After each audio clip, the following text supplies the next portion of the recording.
Good evening, ladies and gentlemen. We shall stop proceedings. I have no apologies for absence. Are there any declarations of interest? On notice. The minutes on pages 4 to 10. Can I get those with an accurate record? Agreed? Thank you.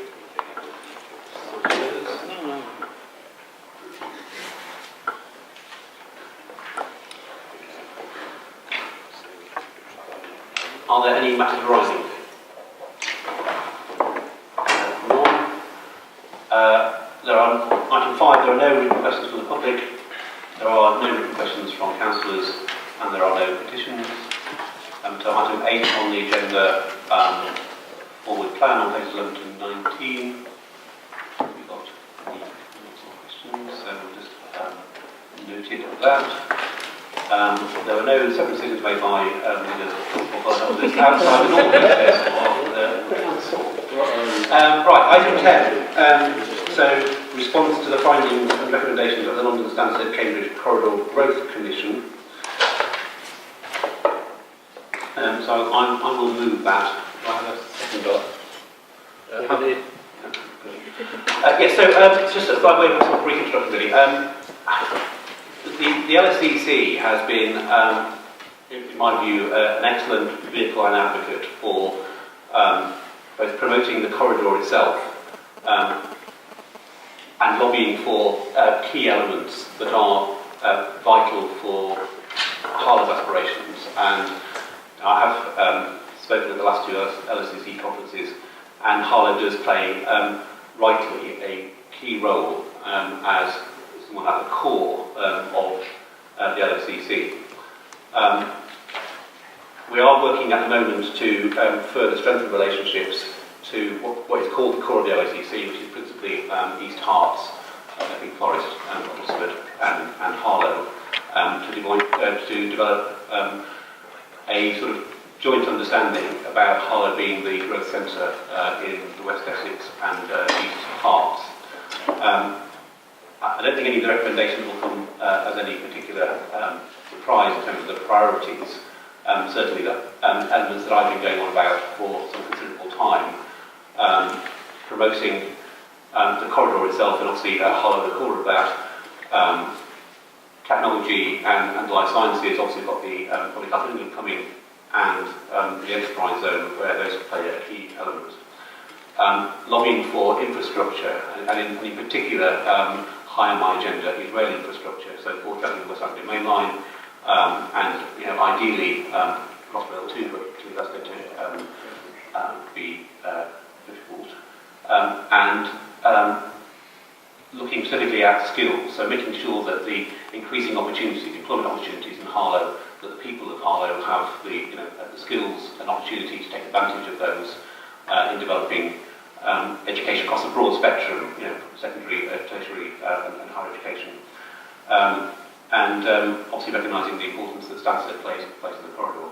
So for me this is a good report. It recognises that Harlow is important, and the LSCC objectives and priorities are, in my view, well aligned with the objectives of Harlow in particular. And I'm personally very happy to support the work of the LSCC as much as I can. Anyone else have any either questions or general comments on this report? Councillor Johnson. Before we go to my comment, priority 4, London Stansted Airport is a dynamic source of growth and development. How brought in are the airport themselves? Because there's a lot that we can do as local authorities together and other bodies, but if the airport aren't willing to buy into the whole idea of the consortium and push themselves as a centre of the economic growth of the region, it doesn't really work. So what's your feeling on how, from the meetings, on how bought in the airport are? So the very short answer is very. The longer answer is that they played an active part, certainly at the full meeting of the LSCC. They recognise both the importance of the airport to the corridor and the importance of the corridor to the airport. They do have expansion plans. I'm not talking about second runway at this point, but they do have ambitious plans for expansion. They recognise their role not just in being an international sort of transport gateway for the corridor and the wider region, but also in areas such as skills development. So, for example, there are plans for Harlow College to have a campus on Stansted. So all the conversations I've had with them, their attendance at key events like the LSCC conference that happens annually, they've been an active participant, and it's a good symbiotic relationship. So I think they're well bought into it, and I welcome that.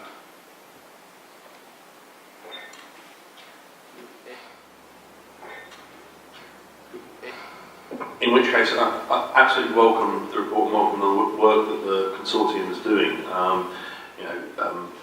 We were involved when we were in administration, and when you look at the things that Harlow gets praised for around the enterprise zone, pushing for Crossrail, those are things that have had cross-party support, and indeed, I'd say, we've pushed quite hard from this side of the chamber on those items.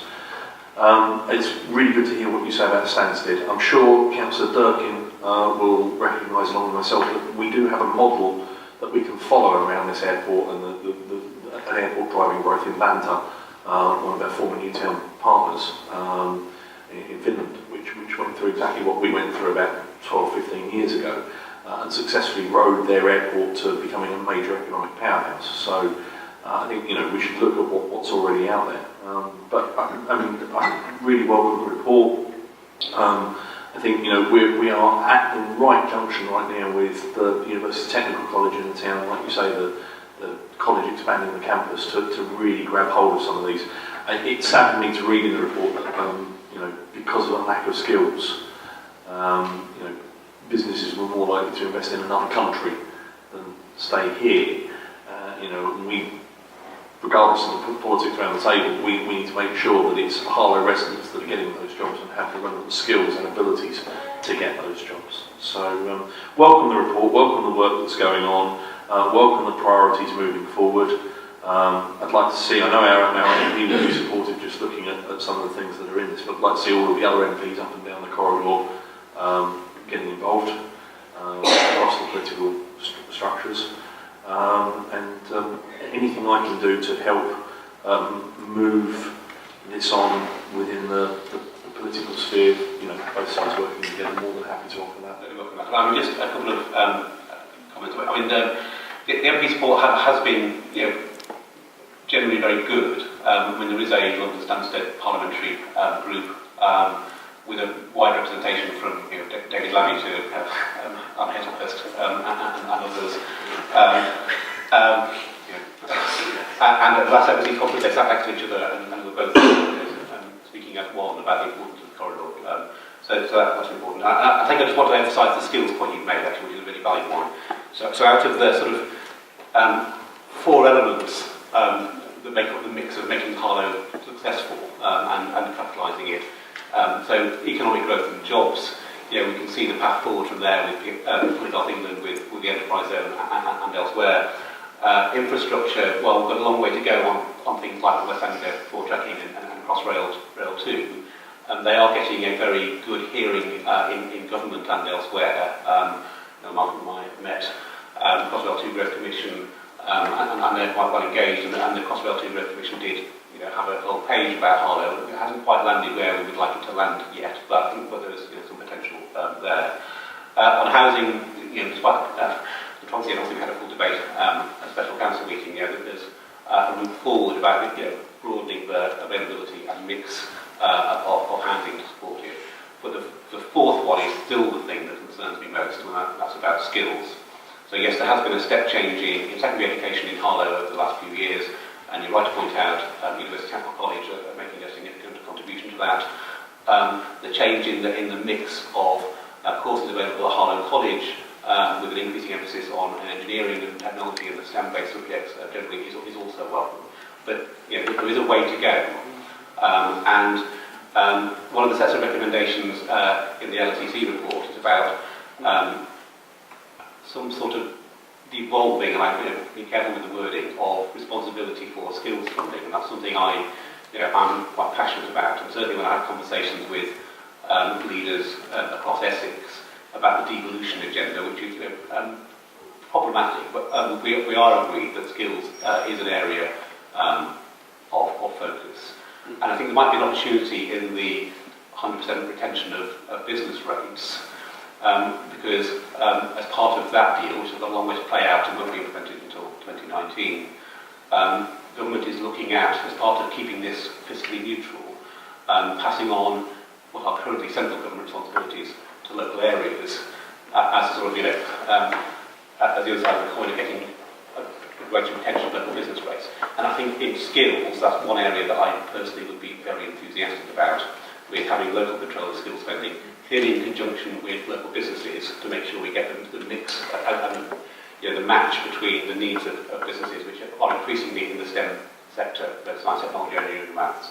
So as I said, there is, I genuinely believe that we are at the cusp of a great time for Harlow, and things like the LSEC, cost relative has got a way to go, other infrastructure elements and what have you, are starting to come together. They're not quite there yet. Some things are there, absolutely, some things have got a way to go, but I'm genuinely optimistic, and this is, for me, an important part of that mix. Right, anyone else got any further contributions? So the recommendations on pages 19, A to D, are we agreed?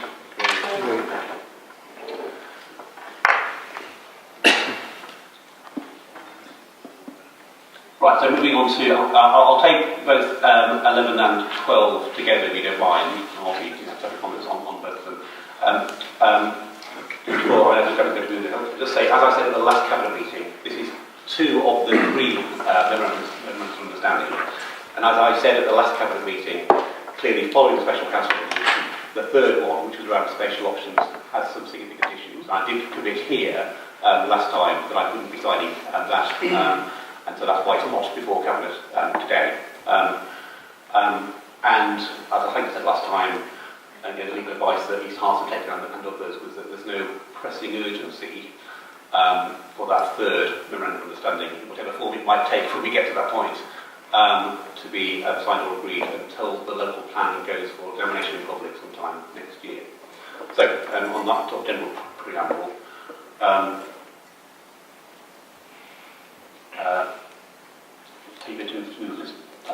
Yes, Chair. I've moved the two reports together, as you suggested, with their recommendations, which are obviously broadly similar. We are parties to the memorandum concerning Epping Forest. That is the forest, not the district. But obviously we're not directly involved, but we are signing it, and that, together with the more significant for us, the memorandum of understanding on highways and transportation. The reason for signing this, obviously, is to demonstrate to our partners in the duties to cooperate group that we are still cooperating. And as you said, Chair, it's based on the decisions that were taken at the special council meeting. So they're here for the two memorandums. They're here for adoption, obviously subject to any minor amendments that may be necessary, minor or consequential amendments that may be necessary before they're actually signed, which I will discuss with the Chief Executive if there's any minor amendments required. But otherwise, they're as set out in full in the agenda papers, and obviously I hope we agree to adopt them both. I'll second that. Are there any questions, Councillor Carter? Before you start, sorry, I just want to just say that I don't particularly want to rerun a special council meeting in Cabinet. I may just, but Councillor Carter. Thank you, Chair. Okay, well, skipping over the preamble, it's more of a question. Well, it is a question. Sort of tied in with my comments at that meeting about the lack of information which is actually coming out, certainly to the opposition members of the local government working group. On page 46, or page 11 of the actual MOU, there is reference to the county highway and transportation network improvements. And in the middle of that, there is Harlow A1025 2nd Avenue Corridor 414 to Belize Avenue. And also in figure 8, which follows it, there's a multimodal sustainable corridor north-south through Harlow Town, multimodal sustainable corridor east-west through Harlow, and Abercrombie Way 3rd Avenue. Now, okay, I put my hand up, I didn't make the last two meetings, but no one has mentioned the existence of these two particular infrastructure projects so far. So I'm wondering where they've come from and when it was actually going to be disclosed or presented to the members generally. From memory, we've only had one council-wide presentation on these plans and so forth, and information is only sort of dripping through to the local plan working group. So, A, what are these multimodal systems, where do they come from, and when are we going to know about them? They were referred to in the presentation by David Spunk to the meeting of councillors. They are, as it says, a multimodal sustainable corridor. It's intended to have a high quality public transport link as well as cycle and pedestrian facilities from the development north of the town, Gilston Park, through to the town centre and then out to the east of Harlow. This has always been part of the Sustainable Transport Plan. They were referred to in that presentation, and they've always been shown in the documentation that was put before that presentation. Obviously we aren't the Highway Authority. The Highway Authority works on these plans. We only are presented with the outcome of their investigations, which is based on modelling techniques. You asked about the 2nd Avenue corridor. Again, that's shown on the results of the modelling suggest that there needs to be significant improvements to the 2nd Avenue between the A414 and Belize Avenue in terms of coping with the projected traffic flows on that particular route. The multimodal transport corridors, I think it is fair to say that use of the word plan would be a little bit overstating the developed nature of these thoughts. But it is absolutely an aspiration that partly to alleviate sort of road pressures is to have, so multimodal in this context means a variety of modes of transport ranging from cycle routes, walking routes, possibly at the sort of higher end of aspiration, a rapid light transit system, buses and the like. As Danny said, linking what would be the new development at Gilston Park through the town station to the town centre and to the south of Harlow, and an equal whatever. But it's not that there is a plan in the sense that this is what we're going to do, dig up this, build this, or what have you. I think there's more of an aspiration at this point. So, just go back. Well, yes, as with the strategic housing, there have been blobs and sort of broad lines going in various directions. But this is the first time I've actually seen specific references to specific roads and specific improvements. I'm just wondering how those bits actually emerge, and if those items on page 47 were referred to at the presentation by Mr. Scrub. I'd be very interested to see which page it was. Well, of course, these multimodal sustainable corridors aren't linked to specific roads. They're linked to destinations. They're listed here. It says multimodal sustainable corridor north-south through Harlow Town. It doesn't say specific Is roads. it Abercrombie Abercrombie Way, 3rd Avenue? Yeah, that's further down. I thought you were talking about the two multimodal sustainable Well, I'm talking about all of them. I'm talking about all of them. At the A1025 2nd Avenue, Harlow, Abercrombie Way, 3rd Avenue, and the multimodal bits. So where do they come from? So let's get you the references to the documentation that SEs have circulated on these subjects. So I'll be honest, I can't remember the specific interventions on these specific roads off the top of my head. But they include things like on 2nd Avenue, putting traffic calming measures and downgrading it to reduce it as a sort of a through route for freight, for example. But these are outlined in documentation that has been provided by Essex County Council as a consequence of the modelling that they've done. So I'll take a commitment to get you the references to the appropriate documentation. The answer that Councillor Perkin has just given has concerned me. And I'm broadly behind the report because I think getting the different councils together, Highways Agency and 2 county councils, is a real feat. So well done to the officers for putting that together. And I think it's crucial that we do work together and show that we've tried to work together. Because when we do differ with the other councils around us, for example on the housing numbers, I think it can be proven that we've tried to work everywhere else with them. So I think that's really important and would welcome that part of the report. But the comment that Councillor Perkins just made about a link, a transport link through the town from Gilston to the station to the town centre worries me immensely, because we've already got a road and cycle track there running up from the station. There's housing to the other side of it, to one side. The other side is the town park.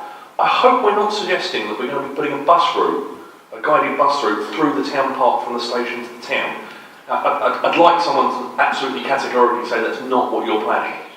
So I can only repeat what I said earlier about using the word plan. There's an aspiration for a north-south multimodal transport link. I don't think anyone's got any specific plans.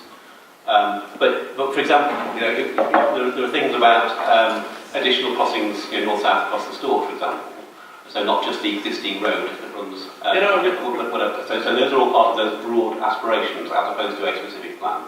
And this is what this document is about. It's about recognising that there are issues in these areas identified by traffic modelling, and there needs to be interventions and solutions to address them.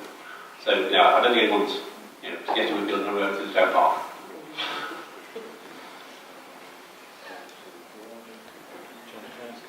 Yeah. Thank you, Chair. I was just referring to 4.9 on the document, and my eyes was drawn to the relocation of Princess Alexandra Hospital. And I was wondering whether or not the leader or the cabinet member may be able to update us on what is the situation of that particular area. I am interested not because I'm a nurse, but because that's actually in our ward. It says site to be confirmed, which sort of seems to indicate that somehow something may have been agreed. So I was wondering if either of you could give the Cabinet an update, please. So to address your last point, then something has been agreed, then no, it is a short answer. So this is a recognition that Princess Alexandra Hospital has a number of issues with the infrastructure on its current site. That's both in the sort of short medium term in terms of stabilising the infrastructure, making it fit for purpose, but also the recognition that because of the geographic constraints of the current site, that there would be a need, in our view, for a new hospital in or around Harlow.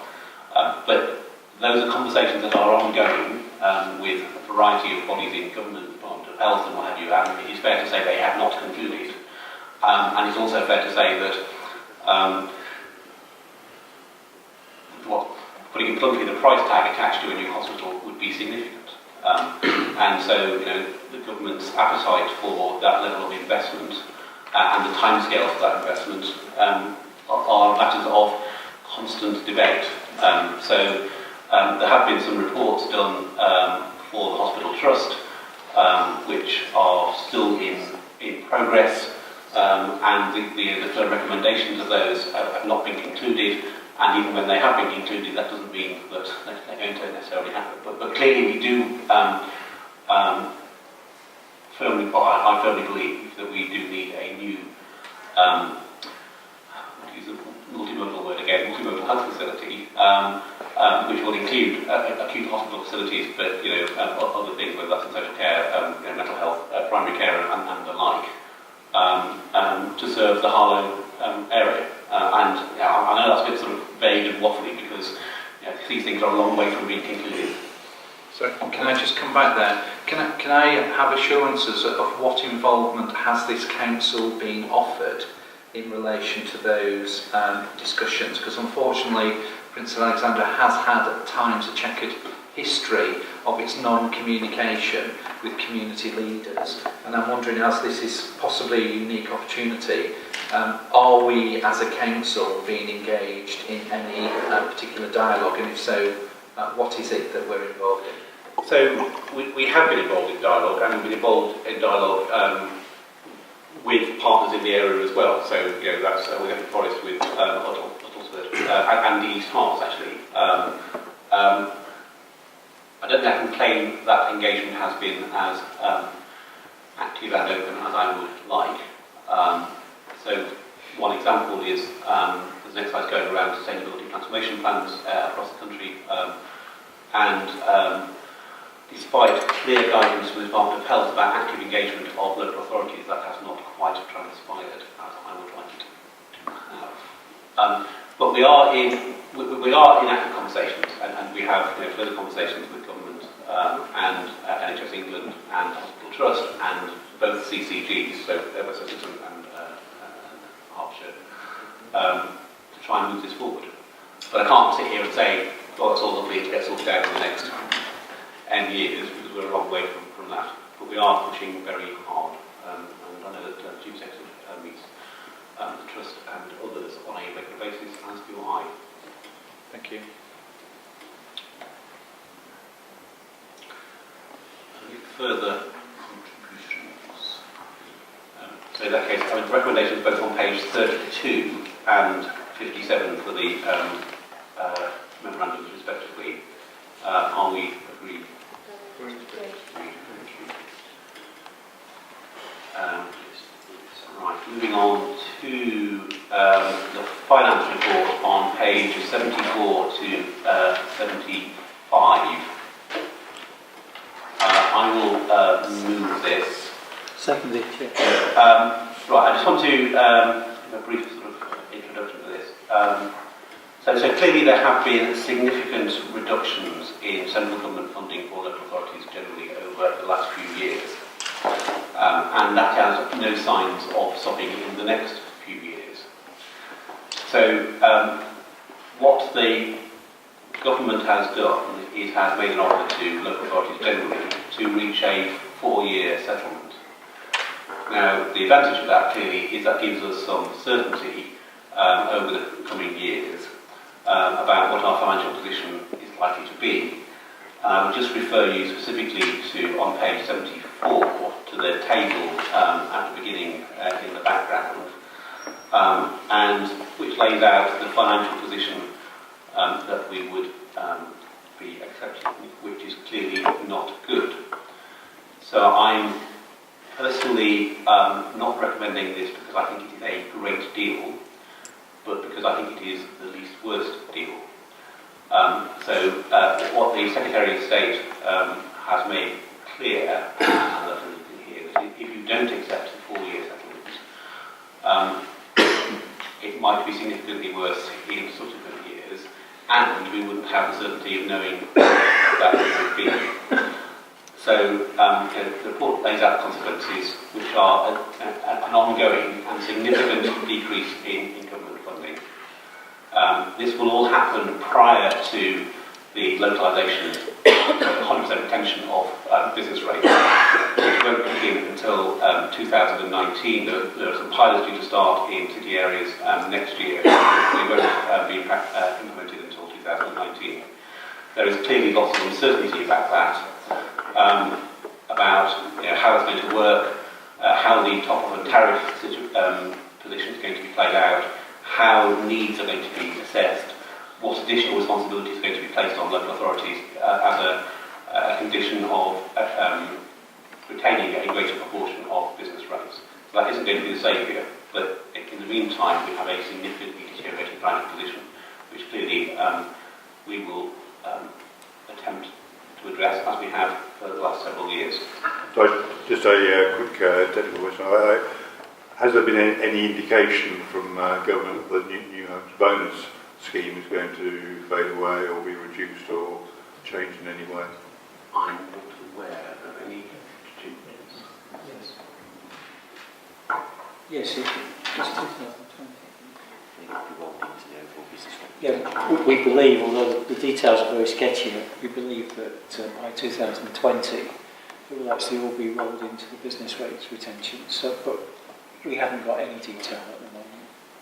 So that's a general trend to move away from revenue support grants and other central government grants to councils being basically responsible for their own income, a combination of business rates and council tax. So there's increasing emphasis from government about, as has happened over the last few years, council tax representing an increasing proportion of the council's revenue, and that will continue, and there's a clear steer from government about how they expect council tax to go, and in conjunction with business rates. So as part of those two things, I say business rates won't be implemented the earliest until 2019.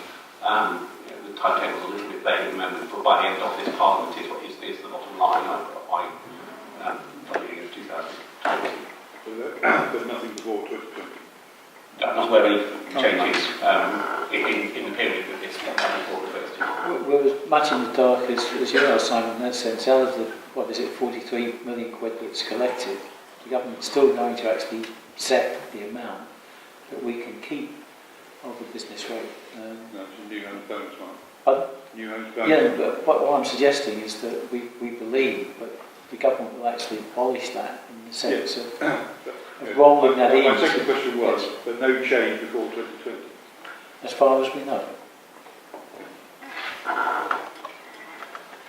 Chair, I just wanted to make a comment. I recognise a number of the efforts, particularly on page 81 of the journey so far in terms of this council achieving value for money. A lot of it achieved under the Conservative administration over the last 10 years. And I welcome the fact that this council, I welcome over the period of the last 10 years, and some of the key examples of where this council has achieved value for money, Councillor Danvers, was under our administration. And I welcome the fact, Councillor Danvers, that this administration now welcomes the pioneering work of the big society in your report by welcoming the fact of the success of transferring assets, community assets, to keep them open and preserving their long-term future, championed by the Conservative administration and now lauded, and it's something I led because I care passionately about those community services. This administration is now welcoming that work, and it's about time you did, because it was pioneering, as you said in this report, and it's ensured that much loved community services have been maintained because of the work that we did in administration. When we came in, Chair, there was no money for the paddling pools, there was no money for the playhouse. The amount for the museum was to actually be run down to nothing over 3 years. The amount for all of the schemes that you had was to be run down, well, the figures will speak for themselves, was to be run down over 3 years to nothing, and these organisations would be let loose. Our view was very different to that, and we've actually been able to actually establish that we've actually maintained those services, albeit that they're very fragile. By 2018-19, with the expectation of the housing bonuses, that fund will not be able to actually support them. It's the government that's actually cut, since 2010, this authority's expenditure on the general fund from 15 million to 12 million, if you want to listen to the actual details, and there's a further 2 million cut projected. It's like blackmail, Chair. We have to accept the 2 million projected cut to services in the next 4 years. Otherwise, the government are actually suggesting that they will actually cut even deeper, and we cannot afford to take that risk. But giving way to blackmail, we all know, always know where that actually leads, and it's quite, there'll be a collapse of services soon. It's going to be very hard this year to avoid. We already see quite a lot of services under strain, officers under strain, and be able to deliver services properly. And that's not going to get any easier as the government continues to pull the rug on local government finance, however much you want to dress it up. Mr. Chairman, the table that you've referred to on page 2 of the report, would it be possible to have a copy of that sent round to members, but included at the bottom projected new homes bonus figures as well? Right, so there are no further contributions, then say that the caveat guide, because this reluctantly, are we agreed to accept the recommendation on page 73? Reluctantly agree. Right, now move on to the paper on the Cabinet Overview Working Group Work Plan. I move, Chair. And I'll give you second, Chair. Any questions, comments? So recommendation to accept the work plan, are we agreed? Agreed. Agreed. And then move on to the minutes of various groups, the Cabinet Overview Working Group, the Housing Standards Board and the Local Highways Panel for noting. As there is no comment will make or so noted. There being no matters of urgent business this meeting is concluded.